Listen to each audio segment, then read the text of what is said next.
When you're working on an engine that has uneven cranking speeds, make sure that the starting system is good. If you have any doubts, do a starter draw test. The battery also has to be good. If you have any doubts there, do a battery load test. If you have an engine analyzer, use the relative compression test function of that analyzer. If you don't have an engine analyzer, go to cranking compression test. The relative compression test will tell us which cylinder requires additional testing so that we do not have to do a compression test on all cylinders.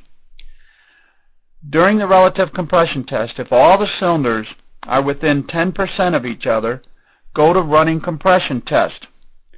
What we suspect here is that the engine has jumped time, and the relative compression test would be relative to all cylinders, so they would be within 10% of each other even though it's jump timing.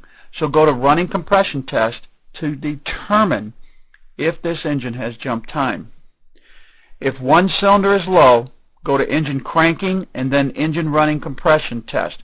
You're going to have to do two compression tests, one on the low cylinder and then a second test on a good cylinder so that you can compare the two and they should be within 20% of each other.